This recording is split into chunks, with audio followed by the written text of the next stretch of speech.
Filipenses 4, a partir do versículo 10.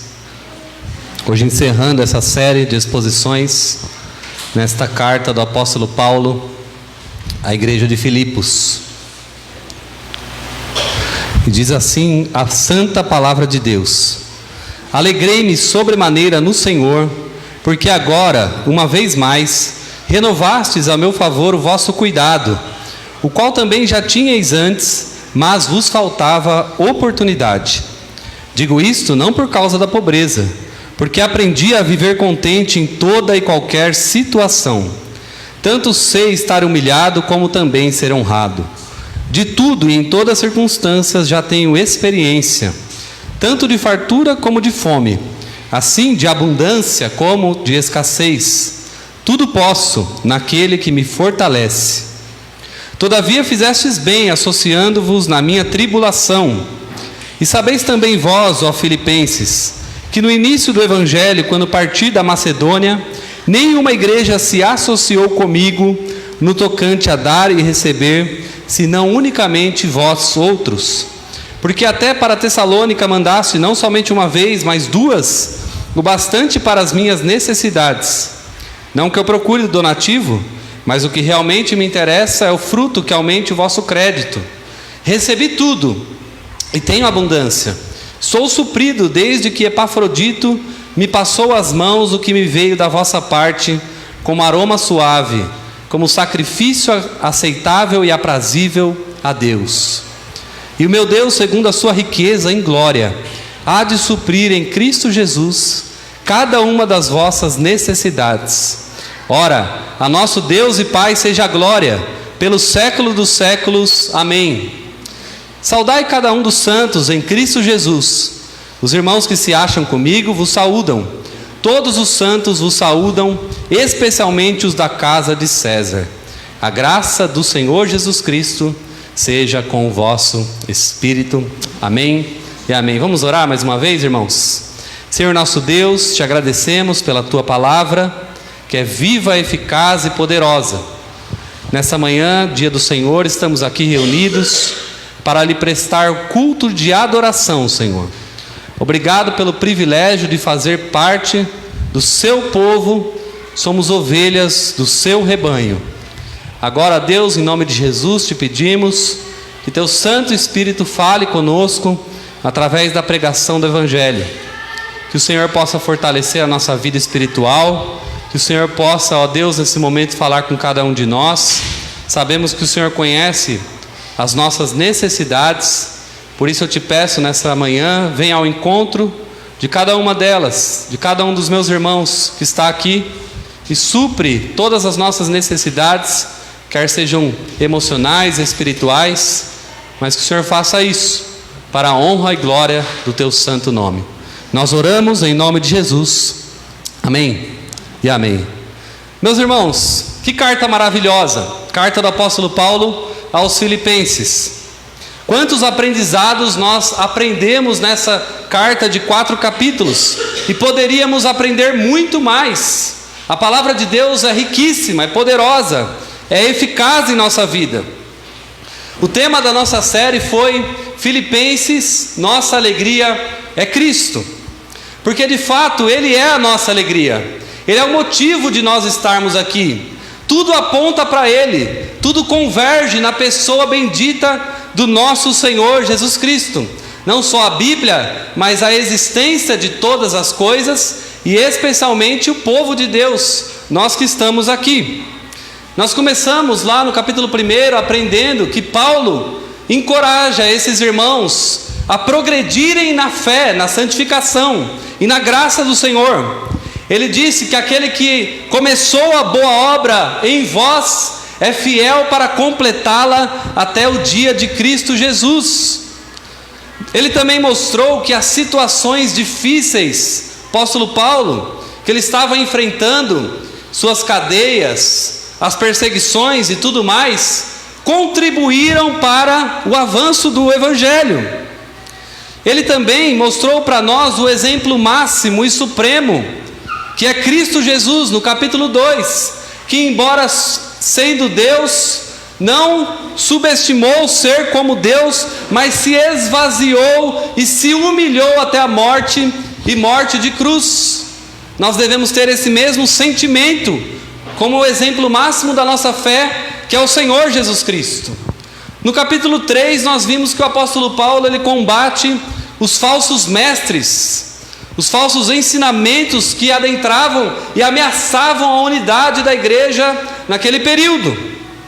E Paulo também faz, no capítulo 3, irmãos, uma autobiografia da sua vida, desde quando ele era um judeu perseguidor da igreja e depois passa a ser perseguido. E ele enfatiza, termina o capítulo 3 enfatizando a nossa cidadania celestial, porque a nossa pátria está nos céus, da onde também aguardamos o nosso Salvador, o Senhor Jesus Cristo. E aqui nesse capítulo 4, irmãos, é um capítulo cheio de emoções, cheio de afeição da parte do apóstolo Paulo para com essa igreja. E ele já nos ensinou lá no começo que nós devemos sempre nos alegrar no Senhor. Essa é a tônica, essa é a ênfase de toda a carta. Uma alegria ultra circunstancial em Deus, mesmo em meio às dificuldades da vida. E então ele fala aqui porque nós devemos nos alegrar em Deus, e Ele cuida de nós, nós não devemos andar ansiosos de coisa alguma. Antes, as nossas orações e petições devem ser conhecidas diante de Deus. O motivo pelo qual Paulo manda essa carta, irmãos, é para agradecer a oferta que a igreja mandou para ele, por intermédio de um obreiro chamado Epafrodito. Lá no primeiro capítulo ele já havia dito sobre isso, mas agora chega o momento, no final da carta, dele agradecer de fato. É uma espécie de recibo que ele emite à igreja, dizendo que recebeu a oferta, e que essa oferta veio ao encontro das suas necessidades. Ele agradece, mas ele também faz uma ressalva, dizendo que não está precisando de mais ofertas, pois ele já tem de abundância, de sobra.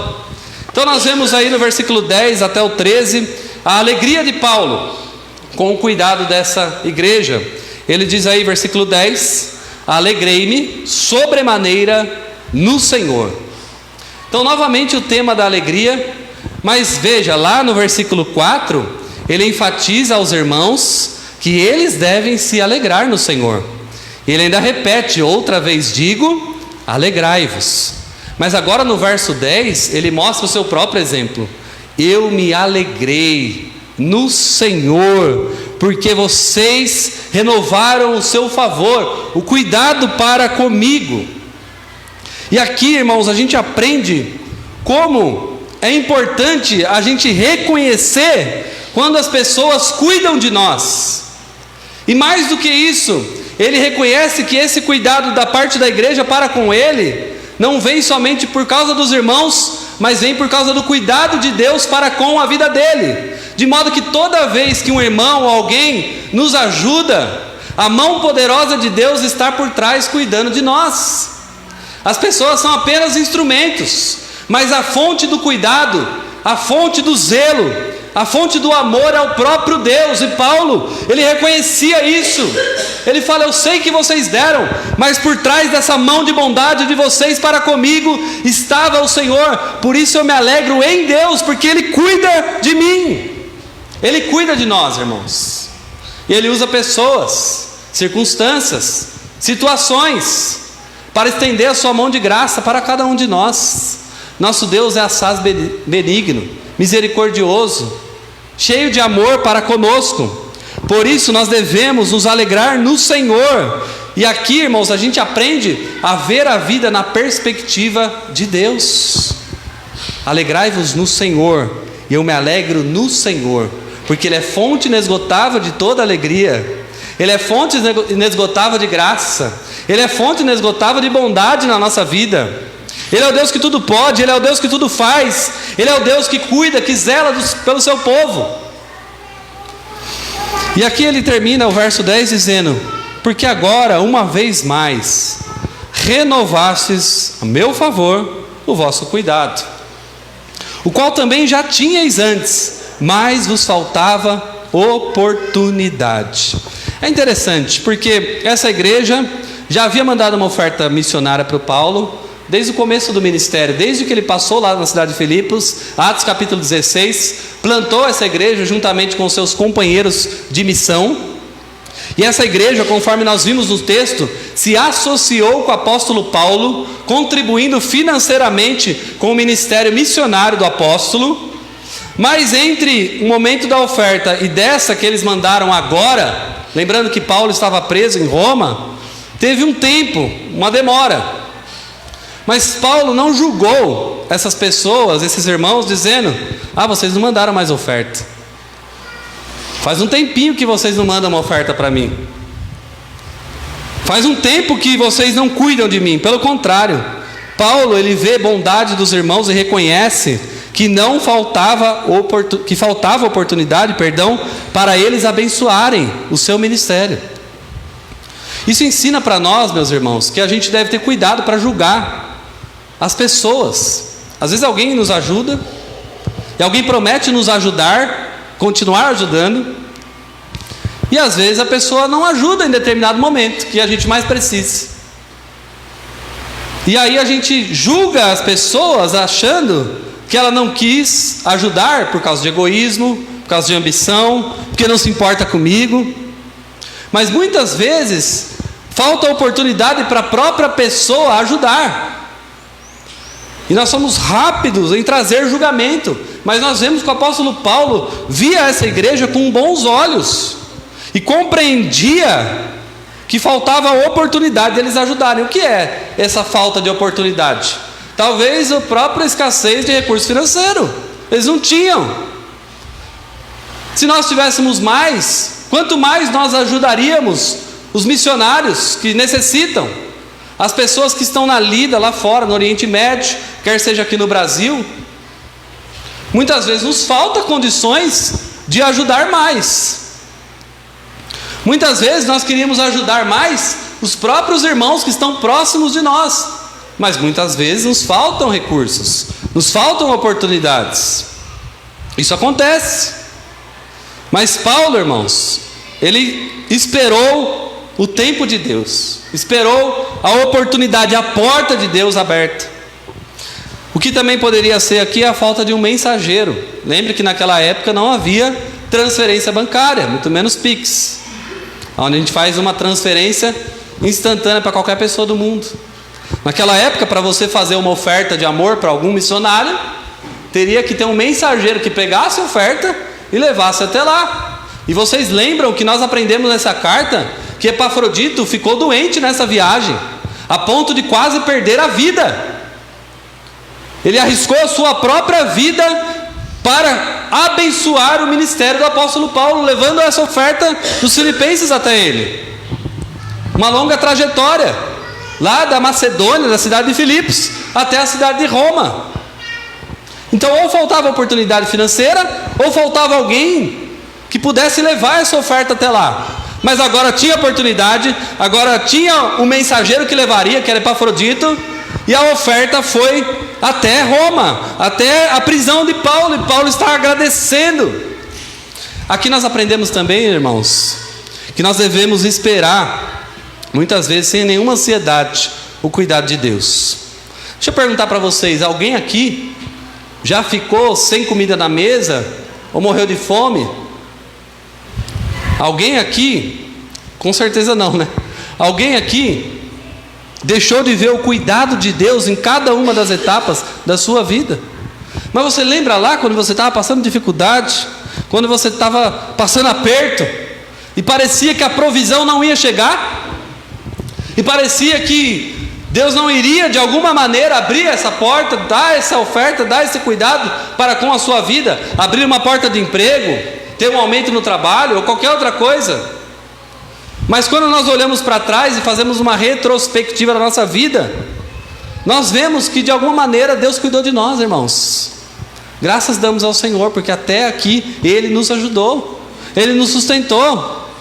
Mas às vezes quando a gente está lá naquele período, esperando o quinto dia útil, esperando alguma coisa cair na nossa conta, esperando o mantimento chegar, esperando alguma oferta, as horas viram dias. Mas a gente deve aprender a esperar no Senhor, porque o cuidado dele vai se renovar sobre as nossas vidas, através dos irmãos.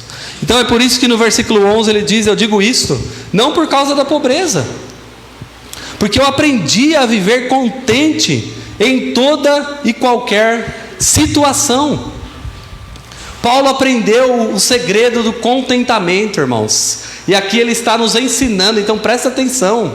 Eu e você fomos chamados a ter uma vida de contentamento em Deus, em todas as circunstâncias. Esse é o tema final da carta. É assim que Paulo gasta sua tinta aqui no final desta carta para os Filipos, porque ele acha importante demonstrar para nós cristãos que nós devemos aprender o contentamento, a satisfação plena, seja a situação mais carrancuda ou seja a grande bonança.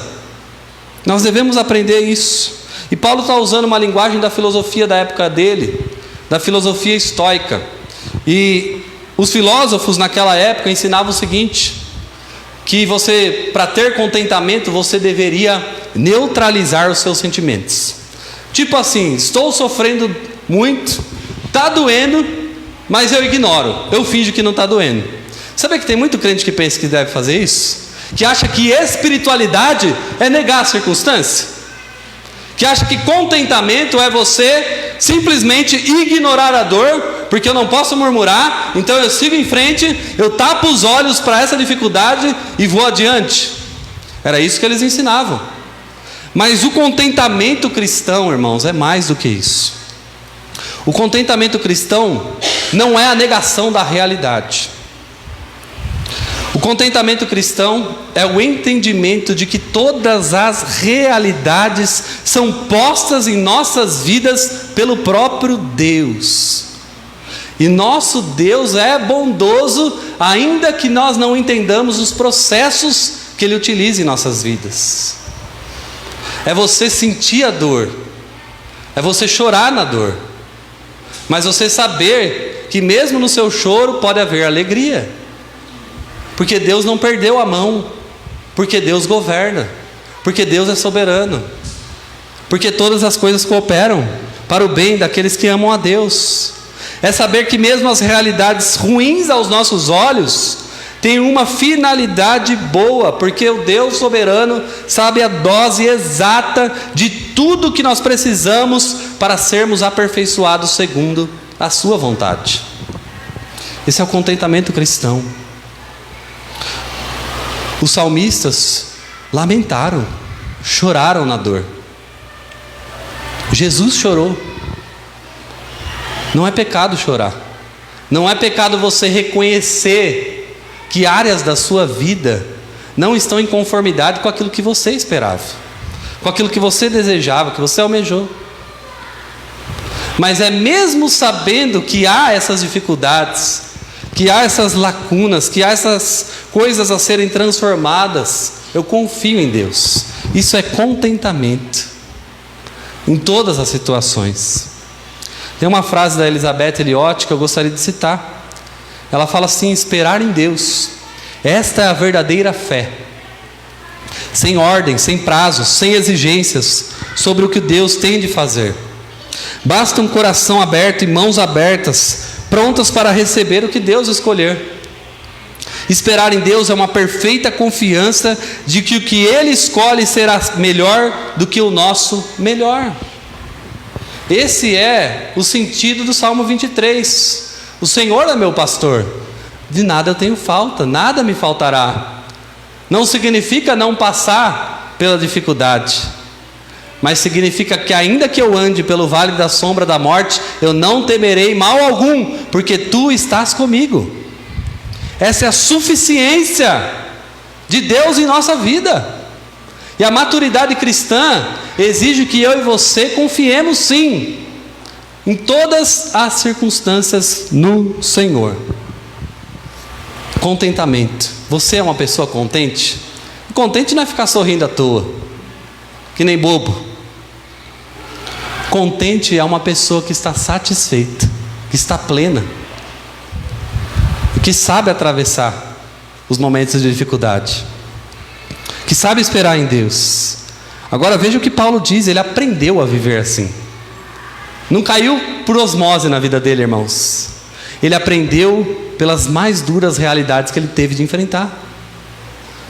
As aflições que eu e você passamos têm uma finalidade: nos ensinar os desígnios de Deus, nos ensinar a descansarmos no Senhor todos os momentos.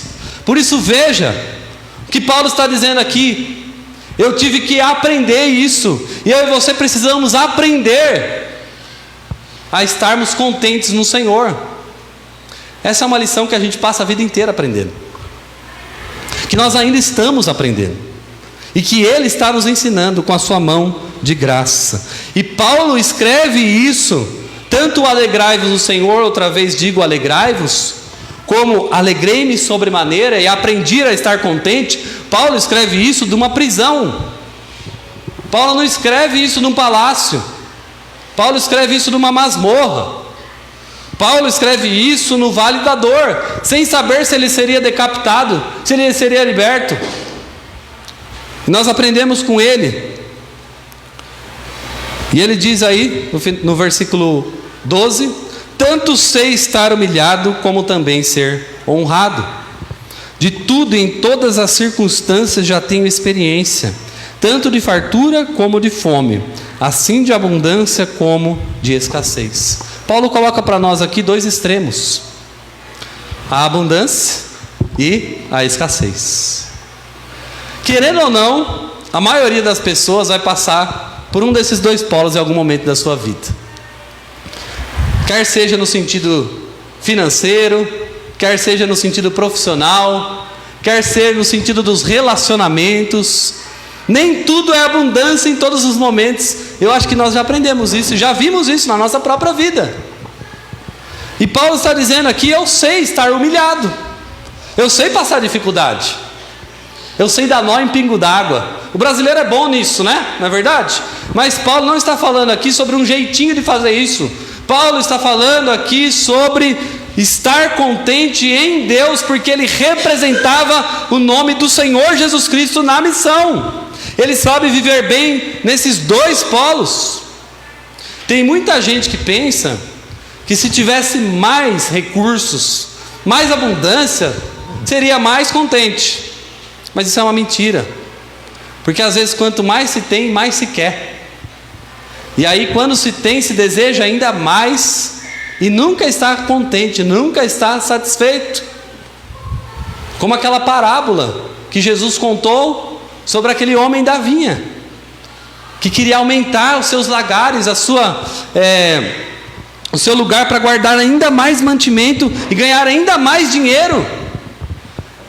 E Deus olha para ele e fala: louco, ainda hoje Deus vai pedir a sua alma, e o que você tem oferecido?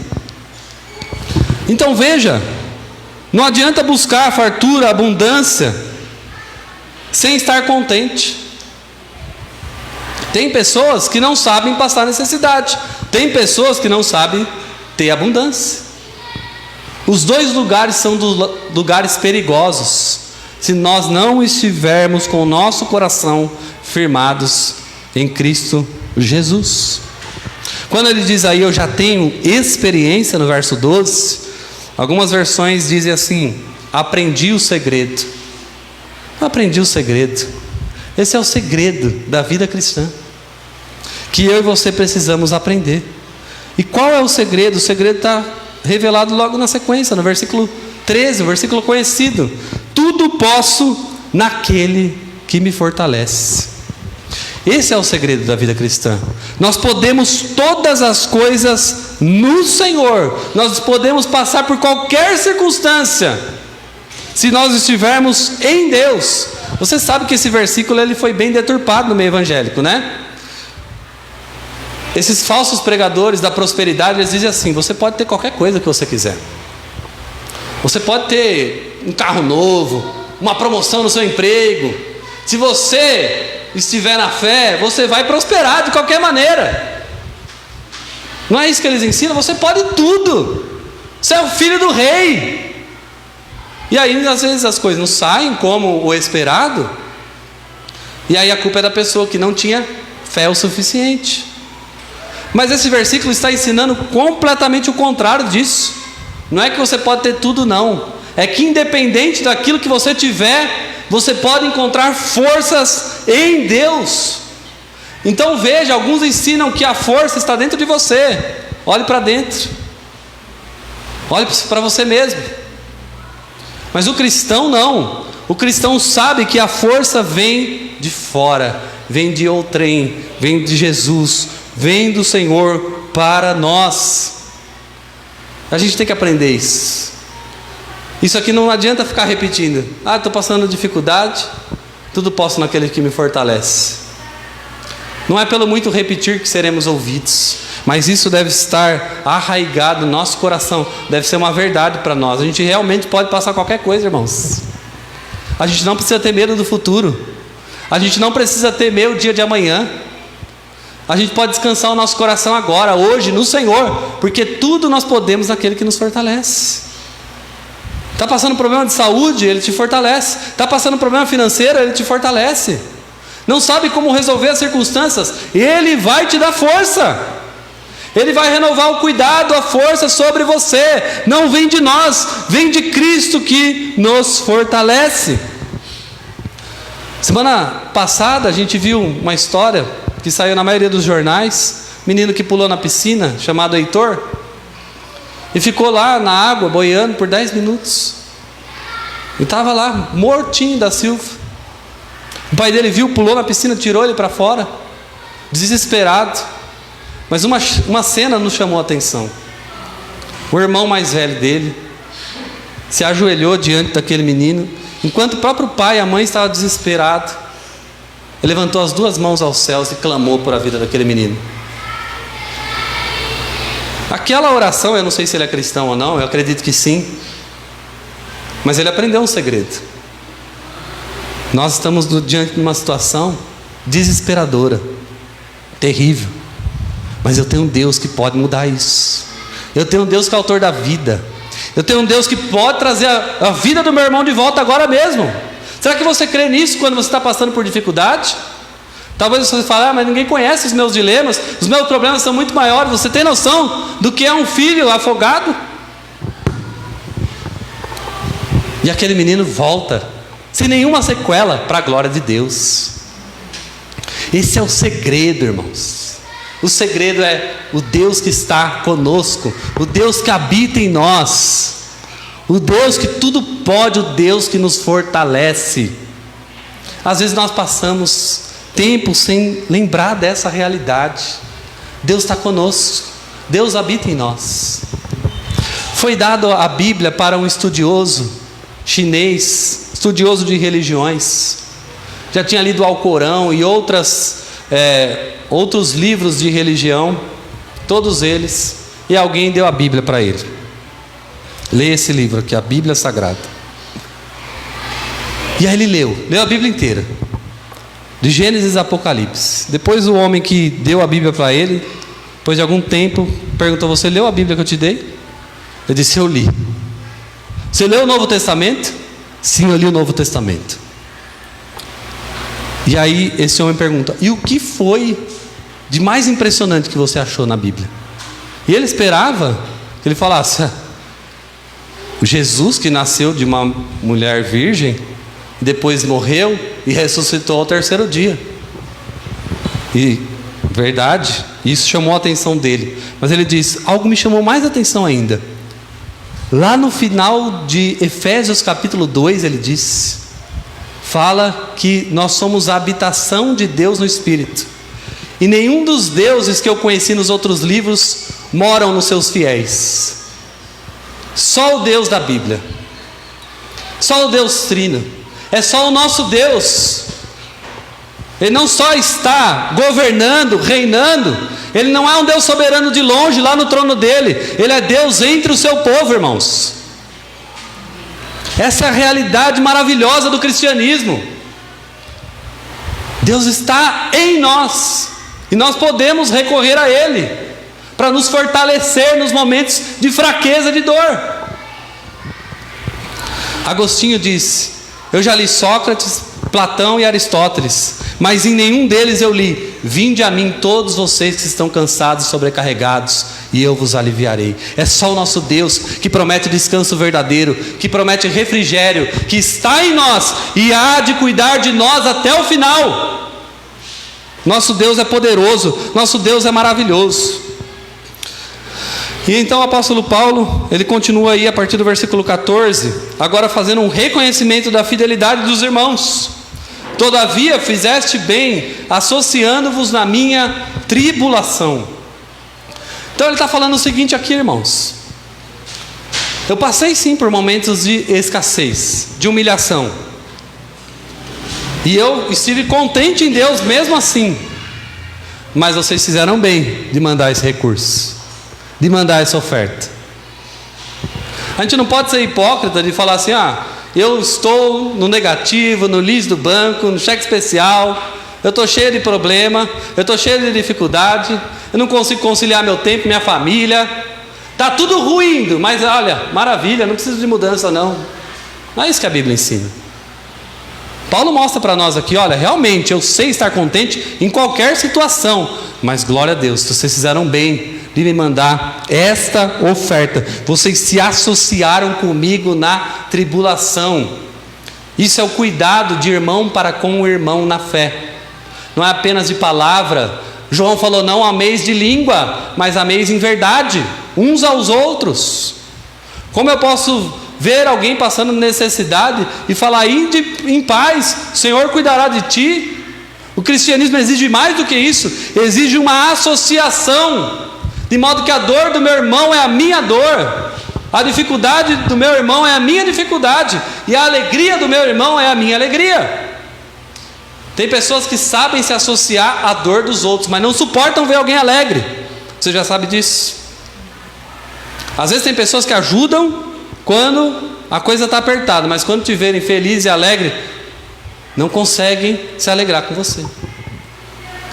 E aqui Paulo, a gente está se alegrando junto, ele está falando. Nós estamos nos associando. Versículo 15 ele diz: e sabeis também, ó Filipenses, que no início do Evangelho, quando eu parti da Macedônia, ou seja, da cidade de Filipos, nenhuma igreja se associou comigo no tocante a dar e receber, nenhuma me ajudou, só vocês, porque até para Tessalônica vocês mandaram, não somente uma vez, mas duas, o bastante para as minhas necessidades. Paulo lembrava que mandaram 2 vezes a oferta. Irmãos, a gente nunca esquece quando alguém oferta na nossa vida. Eu me lembro quando eu estava no primeiro ano do seminário, que a coisa apertou bem da realidade que eu tinha anterior para aquela. E muitas pessoas me ajudaram. E eu lembro de todas as ajudas que entraram, todas. De forma sobrenatural, Deus cuidou da minha família e cuida até hoje. Eu tenho certeza de que Ele também cuida de você. Teve uma moça que ela falou: Lucas, eu vou mandar todo mês uma oferta para você, mas não é muito. Eu vou revelar o valor, mas não vou revelar a moça. Não é da igreja, uma moça de fora, nem sei qual igreja ela congrega. E ela mandava todo mês R$50, mas caía no dia exato, R$50. Ela nunca deixou de mandar aqueles R$50. Quando eu terminei o 4º ano, em janeiro desse ano aqui, ela mandou os R$50. Aí eu falei: irmã, lembra que a gente combinou que era do seminário? Acabei o seminário, esqueci de te falar, mas terminei, irmã, não precisa mandar mais não. Eu nunca me esqueci. Teve momentos que aqueles R$50 era a quantidade exata que eu precisava. E a gente às vezes pensa que para ajudar alguém a gente precisa de dar muita coisa. Aquela ajuda significava para mim não só o valor financeiro, mas que alguém acreditava no meu ministério, que alguém se importava comigo. E ela sempre falava isso. Paulo está falando aqui: vocês mandaram 1, 2, eu lembro de todas elas. Por isso eu te digo, meu irmão, minha irmã, seja um abençoador para ser abençoado. A gente tem medo de falar isso hoje, né? Por causa de toda a artimanha da teologia da prosperidade, mas é uma realidade. As pessoas mais generosas são as mais abençoadas. E não quer dizer que elas são ricas porque são generosas, porque elas barganham com Deus. mas de alguma maneira essas pessoas são cuidadas por Deus. O Deus que vê tudo, Ele sabe da mente e do coração. A gente nunca deve esquecer de quem nos ajudou. Olha o que Paulo fala, ele presta um reconhecimento. Vocês se associaram, vocês me ajudaram, e eu estou aqui mandando essa carta para vocês, para agradecer a sua oferta e para reconhecer que desde o começo vocês se associaram comigo. O verso 17, ele terminou dizendo bastante para as minhas necessidades, no 16, mas depois ele diz, não que eu procure o donativo, mas o que realmente me interessa é o fruto que aumente o vosso crédito. O que Paulo está dizendo aqui? O mais bonito de ver vocês abençoando esse ministério apostólico, esse ministério missionário, não é o fato de que através dessas ofertas eu fui cuidado por Deus. Apesar disso ser bom, de ser glorioso, mas o mais maravilhoso disso é porque eu vejo entre vocês um cristianismo verdadeiro. E Deus aumentando o vosso crédito. O que é esse crédito aqui? É o galardão. Deus está, através da generosidade de vocês, recompensando vocês. E no versículo 18, ele fala que não precisa de mais. Por quê? Poderia parecer, eu estou agradecendo porque eu estou precisando de mais. Mas Paulo faz questão de falar, eu já recebi tudo, eu tenho abundância, eu estou suprido pelo Senhor, por intermédio de vocês. E então ele usa uma linguagem do Antigo Testamento, no verso 18, desde que Epafrodito me passou as mãos o que me veio da vossa parte, como aroma suave, como sacrifício aceitável e aprazível a Deus. Essa é a linguagem do sistema sacrificial do Antigo Testamento, quando Arão, sacerdote, fazia as ofertas sacrificiais de animais. Mas além disso, também se usava o incenso, e subia esse aroma agradável até as narinas de Deus, como aroma suave. Deus aceitava a oferta do seu povo. Essa é a forma que o próprio Deus instituiu no Antigo Testamento. No Novo Testamento, Cristo é o sacrifício perpétuo, não tendo mais a necessidade de sacrifícios de animais. Mas aqui Paulo diz que a generosidade entre os irmãos é um sacrifício que sobe até Deus como aroma suave. Em outras palavras, generosidade é culto também. Abençoar pessoas é culto também. Deus se agrada de um coração abençoador, generoso, disposto a trabalhar em sua obra. No versículo 19, então, ele faz uma promessa. Ele conclama a Deus e diz, e o meu Deus, segundo a sua riqueza em glória, há de suprir em Cristo Jesus cada uma das vossas necessidades. Esse versículo ele é maravilhoso. Paulo está trazendo aqui sobre a igreja de Filipos e consequentemente sobre nós aqui. Deus há de suprir todas as nossas necessidades. Essa é uma realidade bíblica que nós devemos crer de todo o nosso coração. E Paulo diz, é o meu Deus, é o Deus de Paulo, mas é o nosso Deus também. Versículo 20 ele fala, ora, o nosso Deus e Pai, seja a glória pelos séculos dos séculos, amém. Veja que Paulo não tinha nada financeiro para retribuir aquela igreja, mas o Deus de Paulo pode todas as coisas. Aqui Paulo está falando, aquele Deus lhe pague, mas é um Deus lhe pague verdadeiro, teológico. Não é um Deus lhe pague, vai lá, Deus vai te recompensar de qualquer jeito. Não, Deus está falando, olha, eu não vou ficar devendo para vocês não. Isso que vocês estão semeando, certamente vocês hão de colher, porque o meu Deus pode todas as coisas, e Ele vai suprir a vida de vocês. Eu quero dizer que Paulo era alguém próspero, irmãos.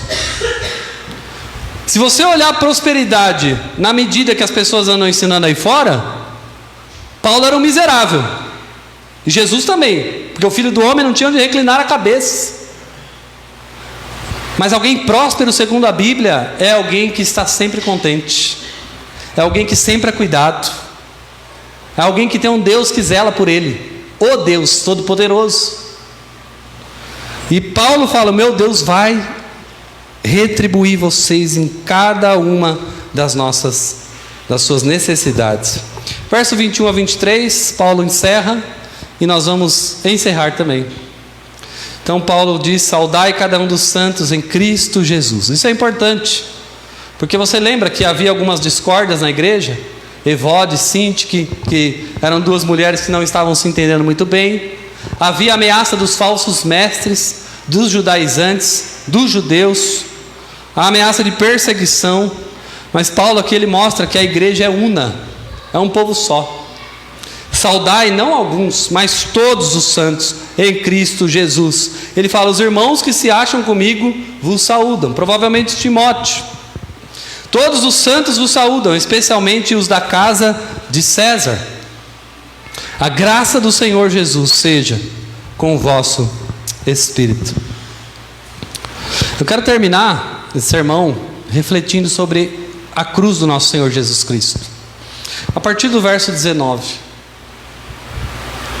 Porque esse verso diz que Deus há de suprir todas as nossas necessidades. E embora o tema que está por trás aqui seja sim suprimento financeiro, mas a gente tem uma necessidade que é ainda maior, é uma necessidade espiritual.